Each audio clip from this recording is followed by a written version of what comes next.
Sanibonani ninjani, welcome back to our YouTube channel, my YouTube channel, your YouTube channel, your boyfriend is YouTube channel, and this is also your mother's channel.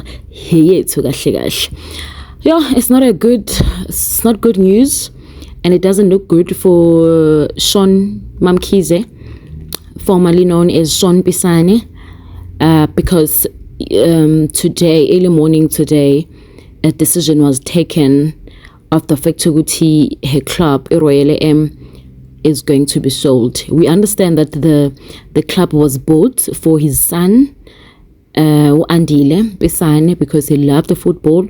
So Umama wanted to have her child playing, having things that he wants and he deserves. So the Betway Premiership side have been in a tumult, kuzama ukuthi kucoverishwe a sum of 40 million debts owed by the club owner Sean Mkhize. Guys, not 4 million, not 14, 40 million. So Sean Pisani has been owing 40 million, and she's been having a battle in a court here. Bethi bafuna ukuthatha le club, and the verdict has indicated that the club must now be sold to meet financial obligations. So kusho ukuthi uSARS uwona owinile basically kuleli ntuzana, ngoba umama akavumanga ukuthi ayiyekele. So uhambile waye court, wasekithi court ke cha sizohamba no SARS kulena, sisho ukuthi cha uSARS uzohamba adayise le club. Kuthiwa-ke on Monday khona istaff esazama ukuthi sibuyele eclubini, kodwa abaningi bangakwazi ukuthi kubuyele ngoba bebesho ukuthi basafuna amaholo abo last month lawa abangazange bawathole. Guys, so iPSL ngathi ivumileke manje ukuthi izothukuma kancane ukuze kutholakala ibhaya yeRoyal AM, ukuze ke bakwazi ukuthi bazama ukuqhubeka. Kodwa abaningi bakhala ngokuthi abasekho amagame asele, ngoba phela belokhu kuhlehliswa, kukhanselwa, kiswa le, and abadlali njengamanje bahleli abazi ukuthi bazokwenza kanjani, abazi ukuthi bazothini, because umama usibekumele enze njani akhavele imali. It is also alleged that it's impossible for her also a club to be sold go 40 million, because abaningi basho ukuthi cha lizo relegatewa le club kuningi okwenzakalile kulona and isikhathi asisekho. So vele lo muntu uzobethenga nje kungekho kuningi nokuthile asangakwenza. Manje la sikhuluma, and apparently umama usenesini isikweleti somunye umdlali ekuthiwa Novik into enjalo, ungathi kwaku 15 million amkweleta wona. Angazi yazi umuntu mustn't be insensitive. Ngoba nje asikwazi ukuba nemali ukuthi kanjani, mhlawumbe yabo mhlawumbe bona imali ucabanga ngendlela njani umuntu ongenamali yabo, uyayibhubhudla nje uyibhubhudle nje kuma personal photographers, uyibhubhudle nje emotweni ezifanayo, uyibhubhudle emaholidini, uyibhubhudle kubangani, uyibhubhudle ko private chef, I don't know. And I think angimele ukuthi mhlambe umama Sean Mkhize simhlulele njengamanje, mhlambe it's time ukuthi simthandazise, ngoba asazi ukuthi ithini into yakhe, yini menze azozokuthatha azazokweleta imali engaka 40 million. And abaningi bayakhala ke ngale club, bayasho ukuthi kwakuyi club right le qali ne khathi eyithenga yena umama, and wathi mangabe ethenga aba ku-Celtic ethenga status kwi-PSL se-Celtic, basala abadla abantu eBloemfontein bengenayo hope and be disappointed ukuthi njengoba sekuthengwe le qembu bona bazosala babe yini. Kwagcina ke ukuthi ngaphela umama wenayo imali, wagcine kwazile ukuthi ayithathe istatus se-Celtic, yasala ke Celtic iBloemfontein ingenayo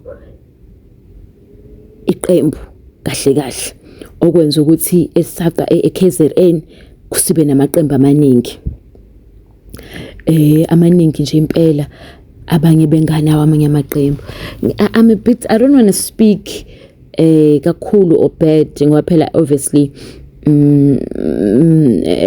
akubhlungu umuntu omnyama mase ngabe esefila kanje.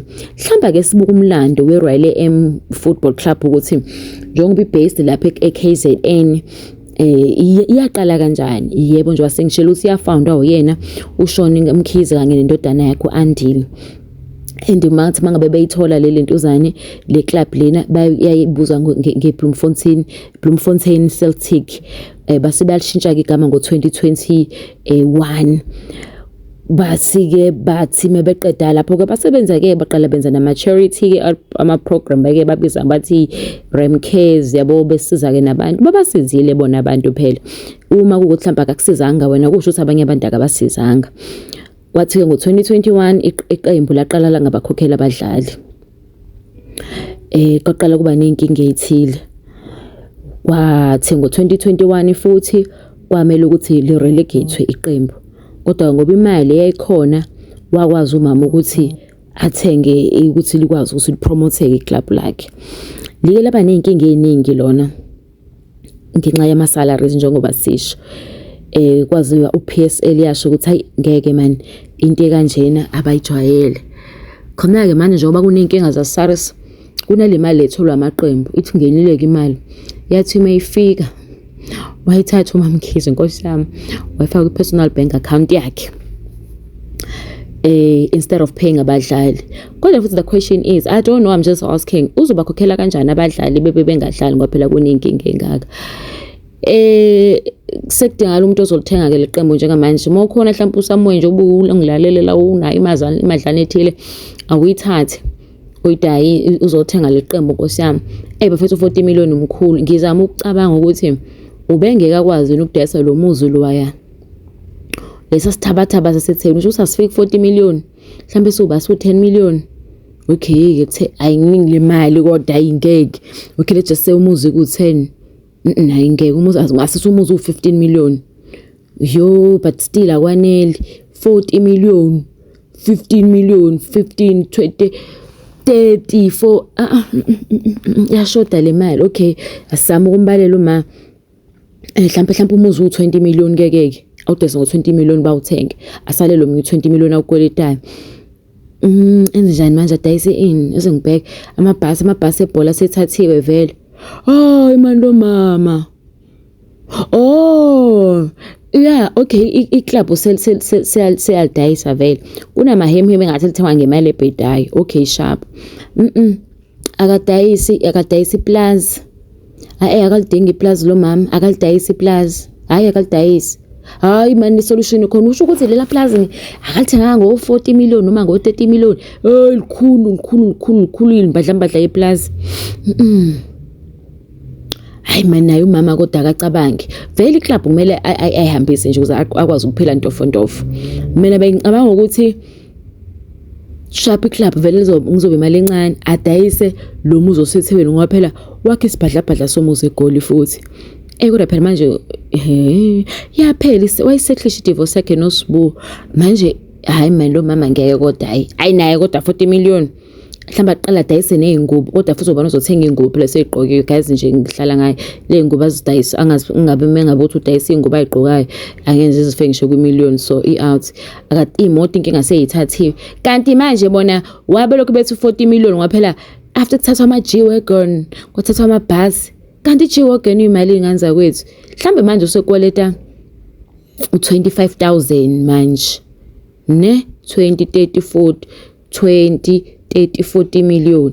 Inkinga manje njengoba ngibala ngithi 40 million ngiphakamise imino 4 but akuyona imino 4 u40 million. So if ukuthi mhlambe sebekhave u20 million lokho izinto abayithathile ukwethu omunye u20 million manje kusho ukuthi 1 million 2 million 3 million 4 million. Inkinga ile nto ukuthi imillion awona 100 rand hey man hayi kodwa so this is the end of an era for Shawnee's son. he loved football, but unfortunately, it has to be done. Guys, make sure you subscribe.